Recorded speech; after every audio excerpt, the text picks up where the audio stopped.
स्वागत है आप सभी का ब्लू सी टीवी पर। आज के मैंगा एक्सप्लेनेशन को एंजॉय जरूर करना। तो शुरू करते हैं बिना किसी देरी के। मैंगा की स्टार्टिंग में हमें 2035 का सीन दिखाया जाता है, जहां टेक्नोलॉजी इतनी एडवांस हो चुकी थी कि एक असल दुनिया जैसी एक और दुनिया बना दी गई थी, जिसका नाम था कनेक्ट। इस गेम के जरिए मैजिक और स्वॉर्डमैनशिप जैसी चीजें एक्सपीरियंस की जा सकती थी, और यही वजह थी कि इसने काफी ज्यादा लोगों की अटेंशन अपनी तरफ कर ली। तभी अगले ही मोमेंट हमें एक आदमी दिखाया जाता है जिस पर सामने से कोई अटैक करता है, और ये बंदा और कोई नहीं, हमारा मेन कैरेक्टर है, जिसका रियल नेम बय दोह्युन और निक नेम क्रैश है। अगले ही सीन में एनिमीज में से एक बंदा कहता है कि तुम सब क्या कर रहे हो, वो अकेला है, सब एक साथ अटैक करो। और सब मेन कैरेक्टर पर अटैक कर देते हैं, और हमें मेन कैरेक्टर के बारे में बताया जाता है कि वो इस गेम में 13वें नंबर पर रैंक करता है और उसकी क्लास साइकोकिनेटिक है।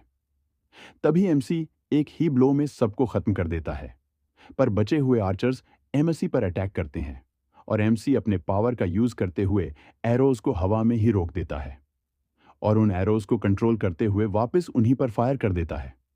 तभी सब हैरान हो जाते हैं, क्योंकि एमसी ने अपने पावर का यूज किया और अपने आसपास पड़े वेपन्स को कंट्रोल करते हुए फिर से फायर कर देता है, और सब मारे जाते हैं। अगले सीन में एमसी कुछ ढूंढ रहा होता है, और तभी उसे किसी के खांसने की आवाज आती है, जो एक बूढ़े आदमी की होती है। वो आदमी कहता है कि गॉड ने कहा था सेवियर्स इस दुनिया को बचाने आएंगे, मगर तुम सब तो सिर्फ लड़ना जानते हो, मदद करना नहीं। आउटसाइडर, मुझे बताओ, तुम सब ने इस दुनिया को तबाह क्यों किया? क्यों तुम सब ने शहरों को जलाया, मासूमों को मारा और उन्हें अपना स्लेव बनाया? एमसी जवाब देते हुए कहता है, ओल्ड मैन, मुझे दोष ना दो, ये सब उस गिल्ड ने किया है जो एम्पायर के साथ है, और उसके गले से लॉकेट निकाल लेता है। तभी एमसी को पता चल जाता है कि गिल्ड मेंबर्स यहां पहुंच चुके हैं। वो आगे बढ़ने लगता है, पर वो आदमी मरते हुए कहता है कि जो तुम सब ने किया है उसका भुगतान तुम्हें जरूर करना पड़ेगा। अगले सीन में मैन कैरेक्टर उस लॉकेट का यूज करते हुए एक खुफिया रास्ते को खोल देता है।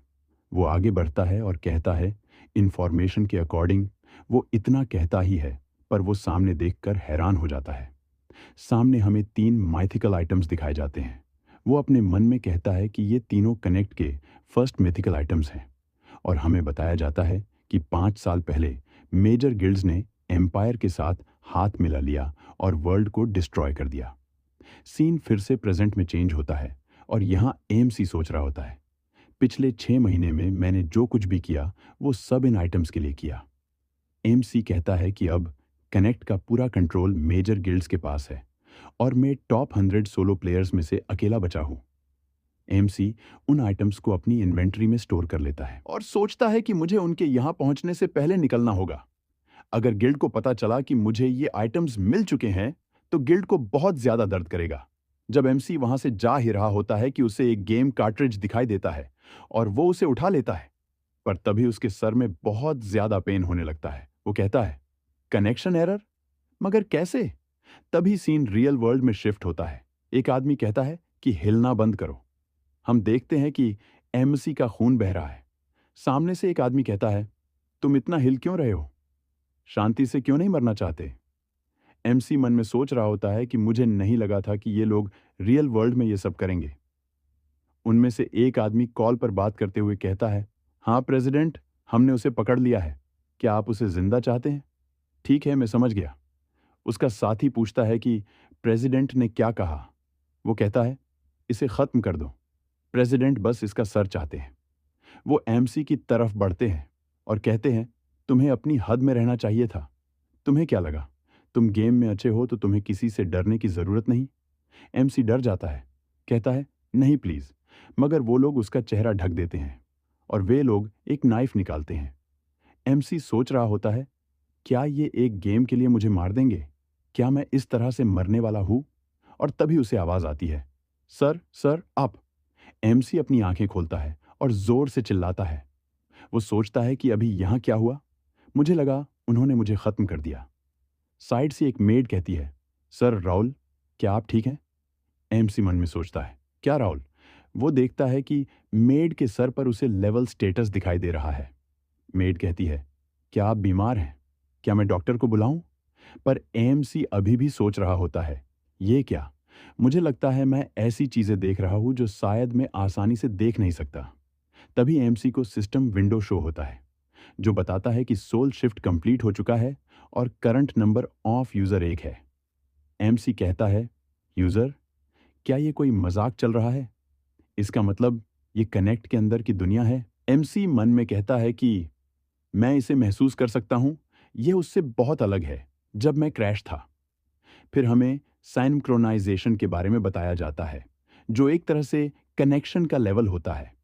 जिसका जितना ज्यादा अच्छा कनेक्शन होगा, वह कनेक्ट में उतना ही ज्यादा पावरफुल होगा। नॉर्मल प्लेयर्स 30% तक साइनक्रोनाइजेशन कर पाते हैं, पर एमसी का 90% के पास था। गिल्ड्स के अपीयर होने से पहले एमसी 10 साल तक रैंक 1 पर रहा था। और अब एमसी मन में कहता है, पर अब मेरे पास वो बॉडी नहीं है, अब इसका कोई फायदा नहीं। सिस्टम ने बताया था कि इस दुनिया में मैं अभी के लिए अकेला यूजर हूं। इसका मतलब मैं अपनी इन्वेंट्री को अभी भी इस्तेमाल कर सकता हूं। तभी सिस्टम विंडो पॉप अप होती है और इंफॉर्मेशन स्कैन होने लग जाती है। फिर सिस्टम इंफॉर्मेशन अपडेट करने लगता है। एमसी कहता है कि मैं अपनी पिछली जिंदगी की इंफॉर्मेशन और पावर्स के साथ फिर से स्ट्रांग बन जाऊंगा। इंफॉर्मेशन अपडेट के कारण एमसी को पता चलता है कि मेरा नाम राउल एस्थॉन है और मैं रूबन किंगडम के 5th काउंट एस्टन का यंगेस्ट सन हूं। तभी एमसी को याद आता है कि एस्टन तो वही शहर है जो कनेक्ट के अंदर सबसे पहले डिस्ट्रॉय हो जाएगा। फिर हमें बताया जाता है एस्टन काउंटी रूबन किंगडम के ऑर्थोडॉक्स फैमिलीज में से एक है और यहाँ के जो काउंट थे, उनका सबसे बड़ा बेटा अचानक मारा गया और दूसरा बेटा लापता हो गया। इसी दौरान बैरियर टूट गए और मॉन्स्टर्स ने अटैक कर दिया और मैं इसी फैमिली का सबसे छोटा बेटा हूं, राहुल एस्टन। फिर एमसी कहता है कि ये खूबसूरत शहर अगले 3 सालों में तबाह हो जाएगा और मैं ऐसा नहीं होने दे सकता। एमसी मन में कहता है कि जब मैं क्रैश था तो मुझे बहुत ज्यादा सफर करना पड़ा था, पर अब मैं ऐसा नहीं होने दे सकता। ये मेरा आखिरी चांस है और अगर ऐसा दोबारा हुआ तो यह बहुत बुरा होगा। इसे रोकने का सिर्फ एक ही तरीका है, मुझे स्ट्रांग बनना होगा। आज से 1 महीने बाद एस्टन काउंट की ट्रेडिशनल एज सेरेमनी शुरू होगी और अगर मैं सेमीफाइनल्स तक पहुंच गया तो मैं किंगडम की एकेडमी ज्वाइन कर पाऊंगा और स्ट्रांग बनकर मैं अपनी लाइफ को प्रोटेक्ट कर पाऊंगा। इस दौरान एमसी अपनी तलवार उठाता है और कुछ स्विंग्स करता है और थककर नीचे गिर जाता है। एमसी कहता है, यह बॉडी इतनी कमजोर क्यों है?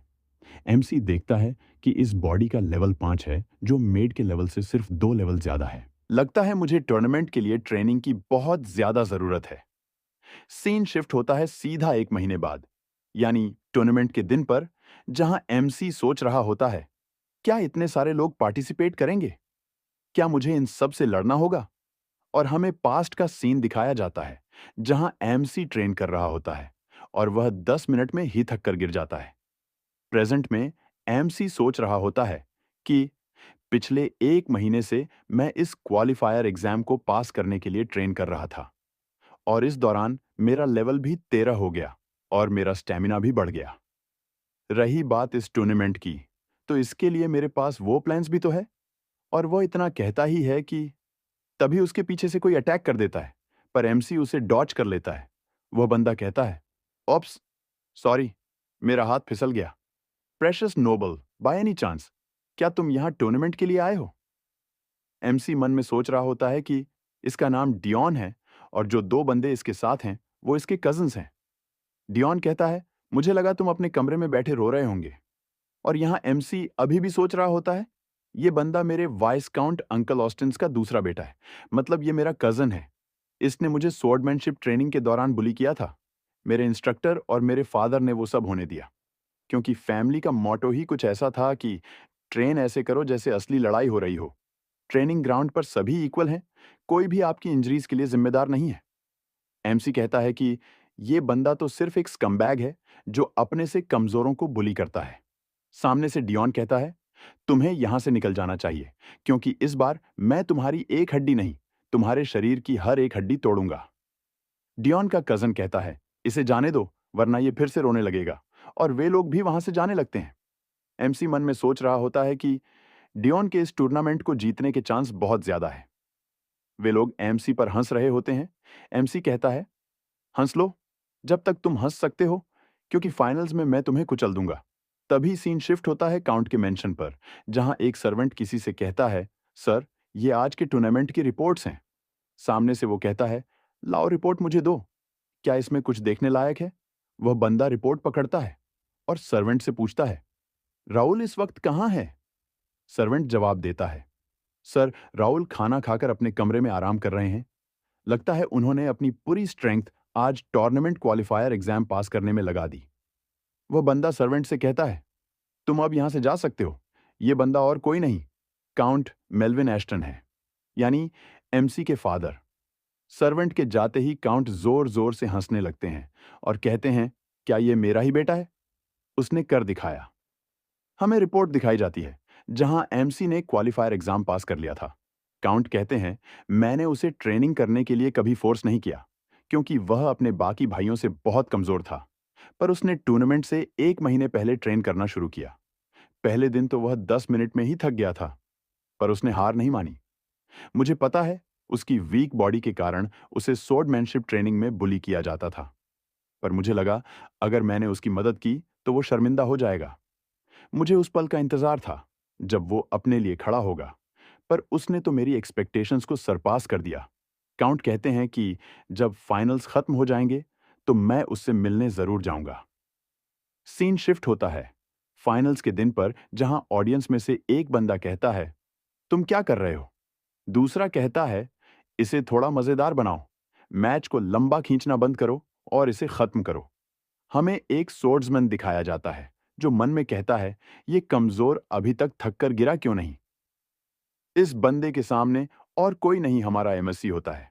आज के वीडियो में इतना ही। कमेंट में बताना सीरीज कंटिन्यू करनी है या नहीं, और लाइक, शेयर एंड सब्सक्राइब करना मत भूलना और भी अमेजिंग वीडियो के लिए। सो बाय बाय।